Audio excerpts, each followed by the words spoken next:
Bien, ben, bonjour à toutes et à tous, même si on s'est vu tout à l'heure.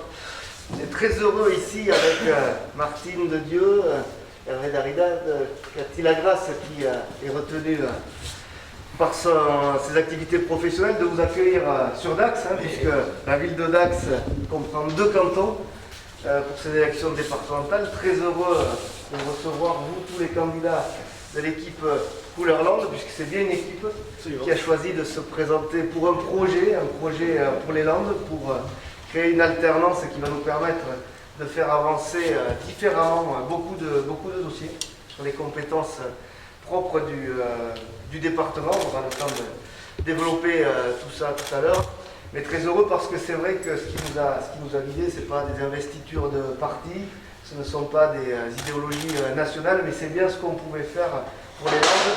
Et tous les candidats qui sont rassemblés ici, ils sont investis sur leur territoire, par leurs activités professionnelles, par leur mandat d'élus, afin à leur niveau de faire bouger les choses et puis de se rassembler, dans le but de se rassembler pour qu'enfin sur ce département on ouvre les choses, on permette de les voir différemment en faisant tomber certains dogmes qui nous permettront de répondre aux défis de demain en faisant fi d'habitudes ancrées depuis trop longtemps, depuis 40 ans, et qui ont sclérosé ce département sur beaucoup de points. Merci Julien de nous accueillir ici chez toi à Dax. Merci aux candidats qui ont pu venir ce vendredi après-midi d'être là. Donc effectivement, nous sommes une équipe qui est présente sur tous les cantons pour proposer aux Landaises et aux Landais une alternative après 40 années de gouvernance du Parti Socialiste dans les Landes. Nous avons fait le constat avec Couleur-Landes depuis 2015 déjà d'un certain nombre de manques, de retards sur ce département, des retards qui se sont aggravés sur les compétences premières du département et des retards qui pénalisent les Landaises et les Landais dans leur quotidien. Les élections départementales, c'est une élection importante et spécifique. On va parler dans les semaines qui viennent et on va décider de l'avenir des Landes pour les 7 prochaines années. C'est cela dont il est question. Et comme je l'ai dit, ce n'est pas une élection nationale. Les questions présidentielles ou législatives auront lieu l'année prochaine.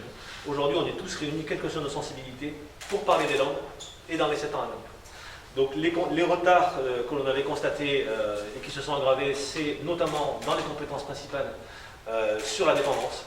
Les Landes aujourd'hui sont un des derniers départements de France en accueil des personnes âgées, que ce soit en établissement, que ce soit en logement regroupé, que ce soit en habitat inclusif, que ce soit en place d'accueil de jour ou que ce soit en place Alzheimer. Nous sommes 88e sur 95 en nombre de places.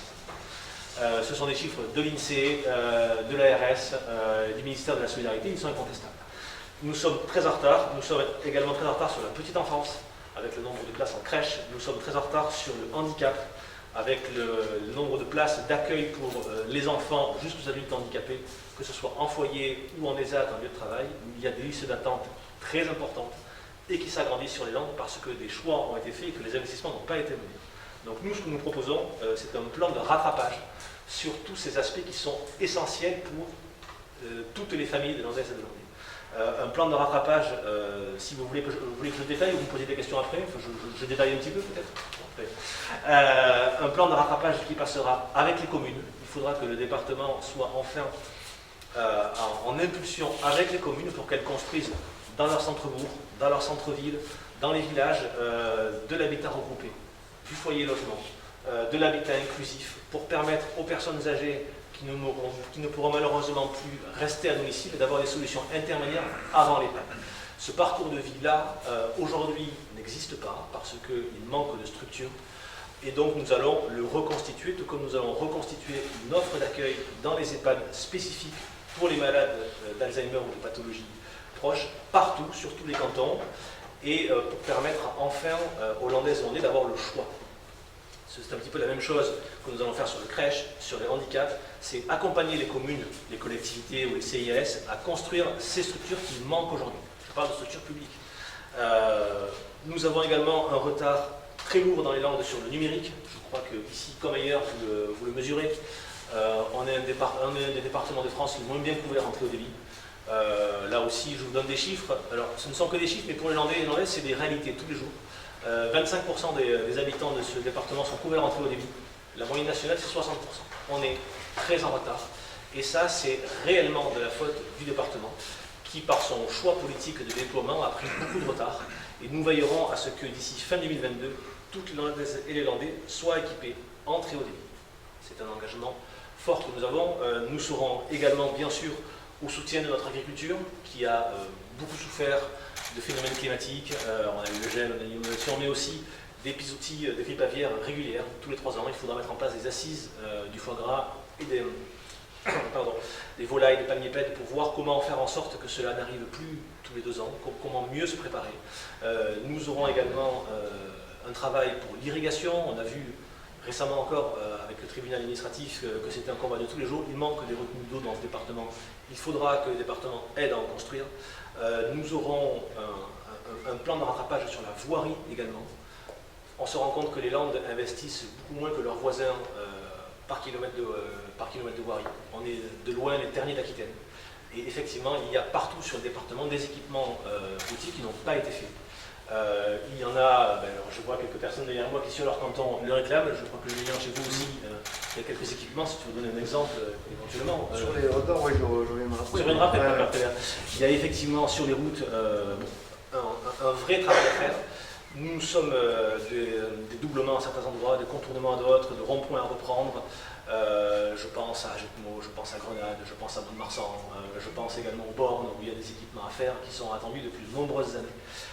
Sur la voirie, nous avons également un engagement fort, c'est le retour aux 90 km/h sur tous les axes non accidentogènes. Et il y en a dans les Landes.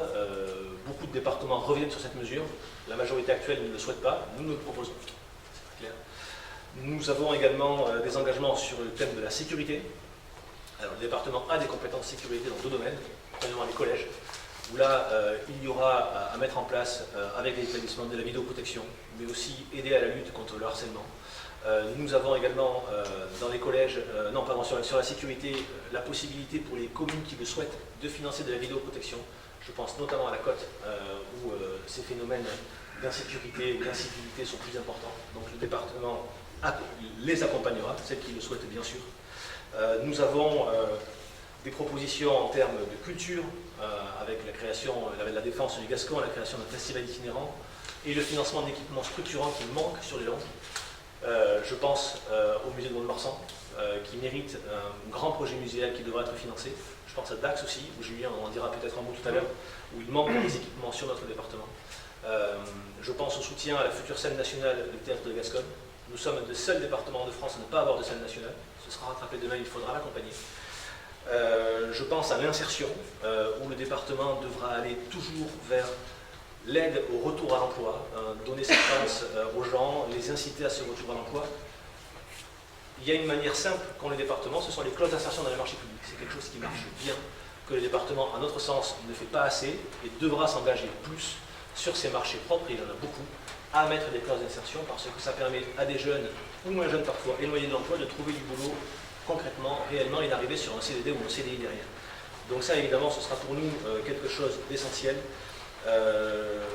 Voilà, je pense également au développement durable, où on devra développer les énergies renouvelables, le photovoltaïque, bien sûr, la méthanisation également pour le traitement des déchets, où on a également beaucoup de retard sur les rejets et sur le traitement des déchets.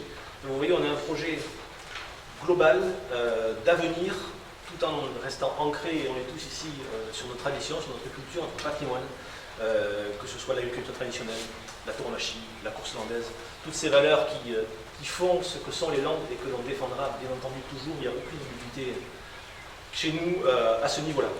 Voilà ce que je voulais vous dire en préambule, et je sais que Julien a des choses à vous dire aussi, et on va répondre après à vos questions, si vous en avez. Si vous n'en avez pas, on continue.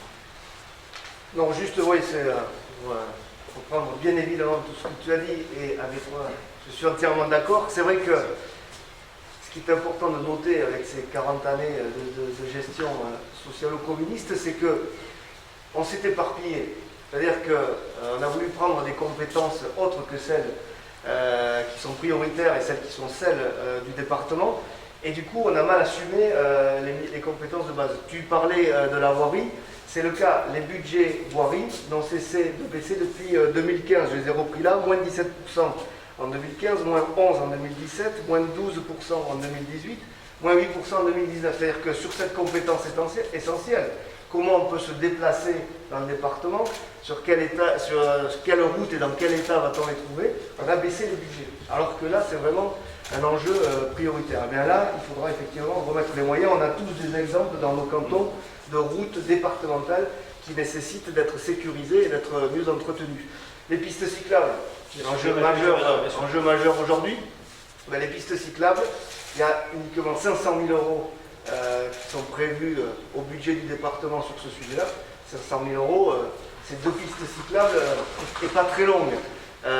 Et même sur des endroits où le département est propriétaire du foncier, là où il ne reste plus qu'à aménager, il ne fait rien. Et sur l'accompagnement des communes, effectivement, avec 500 000 euros, on voit bien qu'on peut faire grand-chose. Donc là aussi, eh ben, il faudra mettre une priorité sur ce sujet. Si je peux te couper, le département fait du tourisme avec les cyclables. Il faut aussi faire du transport du quotidien, des liaisons entre les villages, les centres-bourgs et les communes. Avec 500 000 euros, on ne peut pas comprendre. Le lien que va mettre le département. Et tu citais le très haut débit. Ici, on a un bon exemple. La communauté d'agglomération avait pris les devants en équipant et en anticipant le besoin en fibre sur l'agglomération. Donc depuis 2 mandats, elle avait commencé à équiper. Le département n'a pas mis 1 centime, estimant que si ça ne passait pas par ces fourches codines, ben, ça ne valait pas le coup. Il reste une partie encore à aménager pour atteindre les 100%. Notre objectif, comme tu le disais, ben là aussi, il faut que le département puisse accompagner surtout les territoires. Et puis, je voulais dire, parce que bien évidemment, tu ne pouvais pas ou voulais pas le faire, pour accomplir tout ça, il faut de la méthode. La première partie de cette méthode, c'était de présenter les candidats dans tous les cantons. La preuve est faite aujourd'hui que nous avons pu le faire, nous l'avons fait, que comme je disais tout à l'heure, on a des candidats qui, partout, sont capables de porter la voix de leur territoire parce qu'ils le connaissent bien. Et puis, il fallait aussi un chef de file, quelqu'un qui ait les compétences, qui ait les capacités, qui ait l'expérience et la connaissance des langues requises. Alors, il fallait trouver la personne capable de faire tout ça. Et on a la chance d'avoir Mathieu qui a accepté de relever ce défi. Et on est sûr que demain, lorsque les élections auront eu lieu et que nous aurons gagné comme nous le souhaitons, on aura un président du département qui sera investi et qui sera en capacité de mener tous ces dossiers, parce que l'enjeu il est là aussi, il y a les projets et puis il y a les personnes pour les porter, et toute cette équipe elle a été réunie avec ses compétences, avec ses qualités pour pouvoir être efficace, dynamique et pouvoir très rapidement se mettre en place pour pouvoir porter tout ce programme-là. Donc tout est réuni pour que les Landes de demain retrouvent ce nouveau souffle.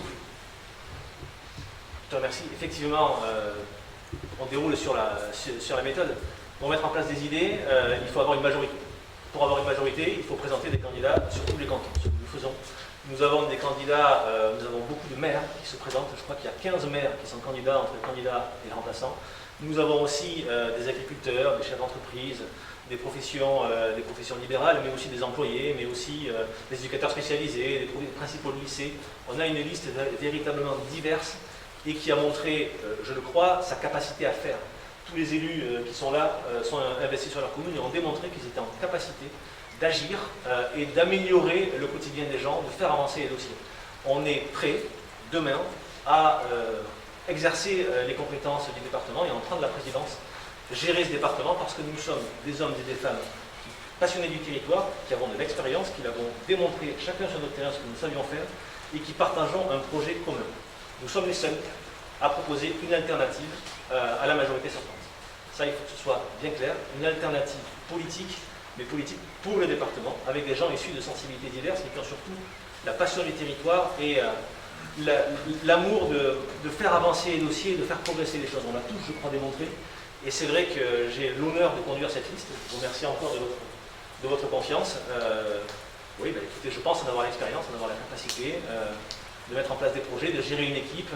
Et on a très envie, tous ensemble, de préparer les Landes pour les 10-15 ans à venir. Maintenant, vous pouvez vraiment poser des questions, n'arrêtez pas.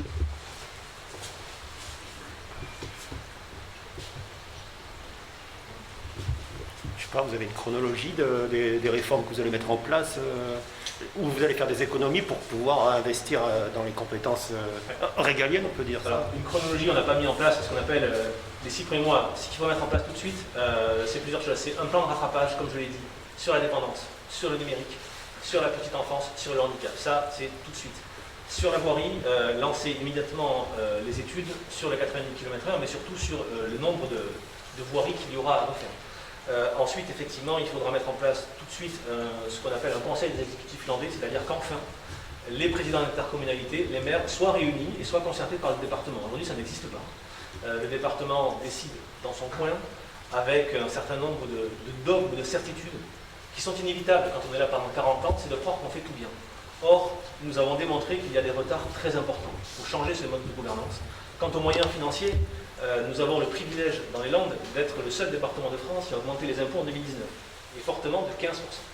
Donc le département des Landes a des marges de manœuvre financières qui existent, payées par les Landais, hein, et de ce choix, on est le seul département à avoir fait plus 15% pour la taxe foncière en 2019, personne d'autre ne l'a fait. On est les seuls à avoir fait, ça laisse des marges, et puis on a démontré toutes et tous qui avons mené des alternances politiques dans nos mairies, qu'on est en capacité de faire un certain nombre d'économies de structures pour arriver à dégager des capacités d'investissement.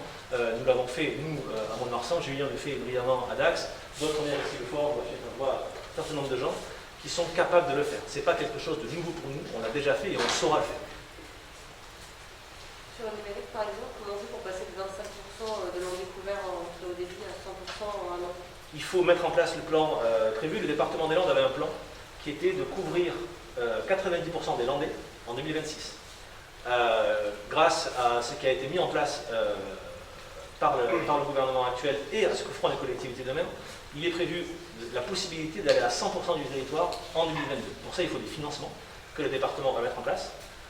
Et pour ça, il faut le suivre, c'est-à-dire qu'il faut faire en sorte que ce qui est prévu soit réalisé. À partir du moment où le département s'engage financièrement fortement, où certaines collectivités le feront, nous nous engageons à ce que ce planning prévisionnel soit respecté et qu'on arrête avec les retards accumulés par les uns en n'importe quel chef d'entreprise, n'importe quel agriculteur, partout dans les Landes. C'est une perte de chance et d'opportunité que de ne pas avoir le très haut débit aujourd'hui. Même un certain nombre de mairies qui n'ont pas de réseau dans leur mairie. À l'heure d'aujourd'hui, ce retard est assez incroyable et il faudra à tout prix y mettre fin rapidement. Là, pour vous, leur objectif de fin 2022 qu'ils ont maintenu après la première crise Covid, elle ne sera pas réalisée. C'est pas leur objectif, c'est ce qu'ils ont été obligés de faire parce que leur stratégie était mauvaise. La stratégie de déploiement à 100% des ECDEC, elle arrive en 2026. Ils ont confirmé qu'ils feraient Oui, bien sûr. fin 2022. Oui, ils l'ont confirmé, mais pour l'instant, c'est pas fait. Nous, on a la crédibilité de mettre en place les promesses que l'on fait. Nous, on s'y engage et on le fera.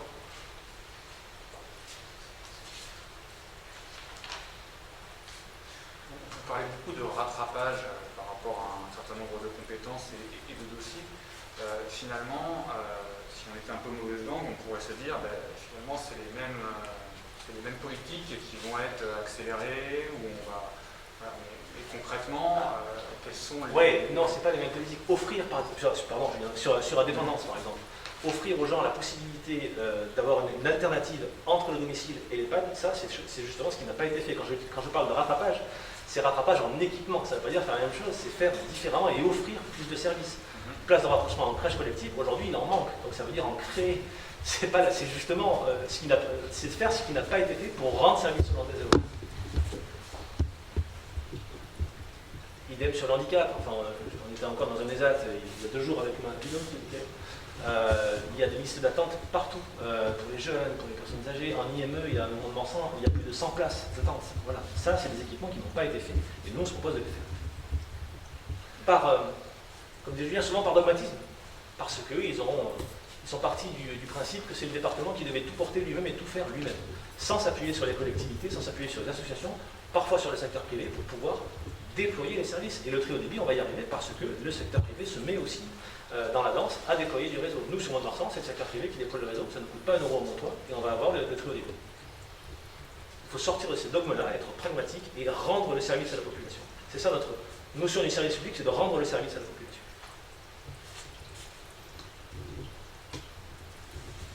Et sur le SDIS, je n'ai pas parlé. Monsieur Dudon, il en a parlé un peu, et pour lui, voilà, le service à la personne au sens large, c'est plus seulement les incendies de forêt qui représentent peu, mais le service à la personne en général, et donc il veut mettre plus de moyens. Qui en a parlé? Monsieur Dudon. Ah, Monsieur Dudon. C'est un candidat, c'est un chef de file de la République. Avec les masques, je n'avais pas entendu votre nom. Je connais très bien Alain Dudon. Monsieur Dudon. J'ai débattu avant-hier soir avec lui. Tu veux un dire non, Philippe, peut-être? Non, Pierre? Ou moi, je peux le faire. Le SDIS, on a eu 3 conflits sociaux lourds au cours des 4 dernières années, 3 dernières années. C'est que quelque chose ne va pas. Effectivement, quelque chose ne va pas sur les effectifs, où il manque des sapeurs-pompiers professionnels. Donc on a on a une proposition de rattrapage. C'est vrai aussi sur l'investissement, où il y a eu, et ça c'est démontré, un sous-investissement sur les 5 dernières années. On est en retard par rapport à tous les autres départements. Il y a un certain nombre de casernes qui ont été rénovées, mais avec un coup de peinture qui ne sont pas suffisants. On n'a pas prévu la féminisation dans nos casernes. Il y a 30% de femmes aujourd'hui qui sont pompiers, et elles n'ont pas de locaux spécifiques pour elles. Donc ça oblige parfois à mettre des cloisons, à faire des algécos, enfin tout ça, ça n'a pas été prévu. Il y a sûrement des endroits sur la côte où il faudra construire des casernes, parce que la population augmente. C'est pas un scoop. Oui, je crois. Oui, donc effectivement, sur le SDIS, oui, c'est la sécurité des Landaises et des Landais. Effectivement, au-delà des incendies, où on a maintenant des techniques qui permettent de mieux les maîtriser, mais il faut quand même des effectifs. Et pour le secours à la personne, c'est un maillage essentiel auquel tous les Landais sont attachés. Donc oui, il faudra des recrutements sur le SDIS et enfin apaiser ce climat social. On ne peut pas avoir une grève tous les ans, c'est pas possible, c'est que quelque chose ne fonctionne pas. Et pour Madame Belin, Eva Belin, donc c'est la candidate. Je connais Eva Belin très bien. D'accord, très bien. Ses parents, depuis toujours. Elle ne sait plus si elle est PCF front de gauche ou d'hiver gauche. Et pour elle, c'est l'État qui n'a pas pris, qui s'est déchargé sur les collectivités, et les collectivités ont essayé de suivre, mais ils ne peuvent pas non plus remplacer l'État à chaque fois qu'il se désengage.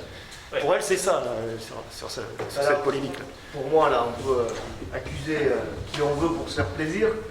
Pour moi, le SDIS, les conflits sociaux qui ont eu lieu, c'est l'exemple type de ces sommes qu'on a mis sur des compétences qui n'étaient pas prioritaires, et du coup qu'on n'a plus pour assumer quelque chose d'essentiel pour le département. Et le secours à la personne, c'est pour moi quelque chose d'essentiel pour le département. On a dû rogner, du coup, il faut le dire, sur les investissements et sur le fonctionnement en termes d'effectifs. C'est-à-dire que nous, on s'engage à remettre les moyens là où il faut, à remplacer déjà tous les départs à la retraite, parce que je rappelle que ça, c'est pas encore assuré dans le plan qui a été montré récemment. Alors c'est vrai qu'on a octroyé sur des primes, comme par hasard, là, tout à fait dernièrement, il y a quelques semaines, on a lâché les vannes. Dans l'urgence, dans la relation qu'on doit avoir avec les personnes qui portent le secours sur notre territoire, c'est une relation de long terme, de confiance et quelque chose de pérenne. Donc oui, il faudra remettre les moyens là, c'est pas la peine de se plaindre contre l'État, il faut déjà regarder chez soi comment on gère les choses pour assumer les missions principales. J'ai un exemple quand même frappant là, qui parle bien et qui illustre bien la manière dont étaient gérées les choses. Lorsqu'il a fallu mettre en place les mesures suite au confinement, et pour protéger les secours lorsqu'ils intervenaient, en fonction des personnes chez qui ils intervenaient, les mesures liées au Covid. Donc il y avait tout un tas de procédures à mettre en place quand ils intervenaient chez les gens. Et bien évidemment, avant de prendre quelqu'un en charge, il fallait prendre la température. Et bien, dans les fourgons du SDIS landais, il n'y avait pas de thermomètre, parce qu'on ne les avait pas équipés de thermomètre. Il fallait donc évaluer à peu près la température de la personne qui était prise en charge. Bien évidemment, dans tous les autres départements de France, je pense qu'ils étaient équipés suffisamment. C'est vraiment des exemples qui nous font dire, on est allé sur tout un tas de choses peut-être qui étaient meilleures pour la communication, pour parler aux populations. Mais voilà, sur des compétences comme celle-là, il faudra revenir aux fondamentaux et mettre les moyens là où ils sont nécessaires pour que les gens qui portent secours hollandaises hollandais soient en nombre suffisant et les équipements suffisants pour bien faire leur métier. Juste sur le SDIS, si tu permets, un exemple concret à Léon, le centre de pompiers de Léon, il y avait des professionnels et en 2016, dans son canton, M. Fortillon, chez lui, il a enlevé les professionnels de Léon. Léon, il y a quand même un site Céveso à Vielle-Saint-Giron DRT, bon rien que ça, on fait ça avec pas les bénévoles, des volontaires, merci. Et Castex, on a un site Céveso puisqu'on a DRT, Firmenich, etc. Voilà, donc ils nous ont fait le beau cadeau, chez lui, il a fait ce beau cadeau, d'enlever des professionnels sur le centre de Léon. Ils en mettent juste l'été pendant les 2 mois ou les 3 mois, mais le restant de l'année, on n'a que des volontaires. Donc voilà un exemple typique où là, ils disent que l'État se désengage, mais là c'est le département qui s'est désengagé de notre territoire. Et il y a des touristes, on fait 1,2 million de limités sur Côte-Land Nature, donc ça fait un paquet de touristes. Voilà, tout ça, heureusement qu'on a nos pompiers sur nos villages et malheureusement on n'a plus nos professionnels. On s'est battu, mais on était bien seuls à l'époque. Voilà, un exemple concret. Non, mais le discours sur l'État, c'est typiquement la politique qu'on ne fera pas. Quand c'est un gouvernement socialiste, ils disent rien et tout va bien. Et dès que c'est plus un gouvernement socialiste, tout devient de la faute du gouvernement. C'est un combat d'arrière-garde du passé qui n'intéresse personne. Il faut que chacun prenne en charge ses responsabilités et pas aller se cacher derrière l'État. S'ils avaient été honnêtes intellectuellement, ils auraient plutôt râlé quand l'État et le gouvernement de M. Hollande leur ont enlevé 27 millions d'euros par an au département. Ça, c'est un désengagement de l'État. Sur le SDIS, très sincèrement, c'est un pis-aller, c'est un prétexte pour ne pas être eux-mêmes responsables de ce qu'ils font.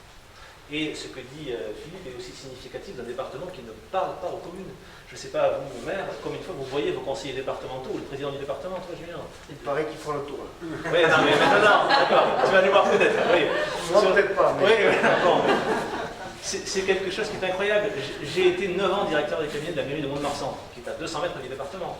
Ni moi, ni Madame le maire, ni le directeur général des services n'ont vu leurs homologues pendant 9 ans. Ça n'existe pas. Ce dialogue n'existe plus. Il faut à tout prix le renouer pour travailler ensemble et rendre les services. Ça, c'est très concret. Et c'est un vrai changement. Sur le retour aux 90 km/h, quelle a été votre réflexion par rapport à cette proposition? C'est une réflexion qu'on a depuis le premier jour. Quand cette mesure a été prise en place, il était question, j'étais à cette réunion, il était question qu'au bout de 2 ans, on aurait une clause de revoyure. Clause de revoyure, pour l'instant, un tiers des départements l'ont appliquée, on revient en 90. Un autre gros tiers est en train d'y réfléchir, et un tiers va rester à 80. Nous, on est des pragmatiques. Il y a des zones dans les Landes où les 80 km/h suffisent. Voilà, je sillonne pas mal ces départements en ce moment. Effectivement, dans la Chalosse, vallonnée avec des virages, les 80 km/h, ça va très bien. Quand vous allez depuis Mont-de-Marsan jusqu'à Biscarrosse, jusqu'à Mimizan, 80 km/h avec des camions collés devant, collés derrière, ça n'apporte rien à la sécurité, ça n'apporte que du stress, de la dangerosité et accessoirement de faire monter le prix des amendes. Donc quand c'est possible et nécessaire, il faudra revenir aux 90 km/h et les respecter évidemment. Donc notre réflexion, elle est tout simplement du bon sens, du pragmatisme de Landaises et de Landais qui circulent sur ces départements tous les jours pour des raisons diverses et variées. Et quand une décision est prise et qu'on peut revenir dessus, si c'est dans le bon sens, faisons-le. C'est pour ça que notre réflexion s'est naturellement portée sur ce retour dans les routes qui le méritent. Effectivement, il y en a qui devront rester à 80 et même certaines sont à 70, les routes départementales. Suivant la topologie.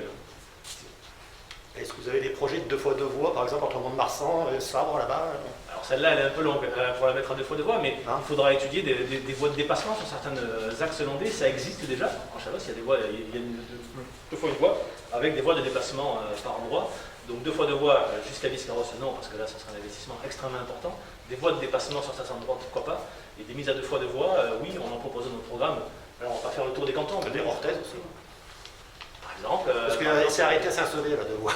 Entre Saint-Sauvé et Agetmou, Madame le maire d'Agetmou n'est pas là aujourd'hui. Les candidats régionales, mais ces candidats, ils sont attentifs et me l'ont déjà dit, oui, effectivement. Mais non, mais ça paraît évident. Mais c'est l'ambiance, c'est lumière. Au niveau des collèges, est-ce qu'il y a des propositions? Oui. Les collèges, on investit plutôt bien dans les collèges. On fait partie des départements qui investissent. Ça, il n'y a pas de choses à dire particulièrement là-dessus. Par contre, nous, on a des propositions sur l'alimentation, sur la sécurité, on l'a dit, avec la vidéoprotection et la lutte contre le harcèlement. Sur l'alimentation, effectivement, on a une proposition de tarif unique à 2 € pour tous, avec de l'agriculture landaise ou le plus proche possible. Si c'est des fruits et légumes du Lot-et-Garonne, bon, on fera une petite exception si on n'en trouve pas assez dans les Landes. En tout cas, il faudra travailler avec les agriculteurs pour que AgriLocal fonctionne mieux et qu'on arrive à fournir beaucoup plus les collèges, mais aussi toutes les cuisines collectives, et le faire avec les collectivités locales qui ont des cuisines collectives, et les hôpitaux de fournir un maximum en produits vendus. Donc 2 € de repas tarif unique dans tous les collèges. Ça c'est important, c'est tarif unique par exemple. Pour les familles, excusez-moi. Pour les familles qui ont des enfants au collège, c'est pas rien. Moi je vois, on nous rit des fois, et je trouve que c'est bizarre qu'on nous rit à nous de parler de solidarité. C'est quelque chose, c'est être solidaire aussi avec ces familles qui ont des enfants dans les collèges. C'est le boulot du département d'actionner la solidarité. Et ce 2 € à tarif unique, il est vachement important pour les familles parce que quand vous avez 2-3 gamins qui sont à la cantine, ça fait vite un budget. Et je pense que c'est bien de pouvoir dire aux Landais, mais voilà, oui, les impôts ont augmenté dernièrement, c'est pas nous, mais cet argent aussi va servir à cette solidarité pour les gens qui ont des enfants sur nos territoires et pour qu'ils mangent en plus landais. Voilà, c'est ça aussi. Donc Sur les impôts, je dis une parenthèse, hein, la taxe foncière a été transférée au communes d'intercommunalité, donc le département n'aura plus la possibilité d'augmenter ou de baisser les impôts. La somme est fixe, on ne pourra pas y opter. On ne peut pas faire d'engagement sur le sujet, puisque nous n'avons plus la possibilité, sauf s'il y a une énième réforme des collectivités locales qui change encore les règles du jeu en cours de mandat, et à ce moment-là, on se réexprimera. Le prix des collèges actuellement, les cantines, c'est combien? 2,70. Ah, donc ça baisserait? Ah, d'accord. Non, mais contrairement à ce qu'on dit, la gauche n'a pas les socialistes n'ont pas le monopole de la solidarité, et je crois qu'on l'a tous démontré dans nos collectivités au quotidien. Et c'est chiffré, le programme, Mathieu, les équipes l'ont fait, on sait combien il y a de repas par an dans les Landes, c'est chiffré, c'est 70 centimes, et voilà, on sait qu'on peut, il y a le budget, mais voilà, c'est pas des propositions incohérentes, voilà, tout ce qui est mis dans le programme des candidats de couleur Landes, voilà, ça a été réfléchi, parce qu'on l'a écrit, parce qu'on veut être aux manettes et qu'on veut le faire. Donc, ce qu'on a écrit, c'est qu'on veut vraiment le faire. Allez, vous avez prévu plus des circuits courts, 100% bio ou quoi? J'ai dit local. Voilà. Il y a du bio, il y a aussi de l'agriculture locale, traditionnelle qui n'est pas bio, mais qui est de grande qualité et qu'il faudra aussi privilégier. C'est pour ça que je n'ai pas parlé de 100% bio, j'ai parlé du local. Non, c'est d'autres qui proposent le 100% bio. Oui, mais c'est pas ce qu'on a dit, je comprends pas. Qui dit mieux, qui dit mieux? Je suis sûr. Très bien. D'autres questions? Ça va?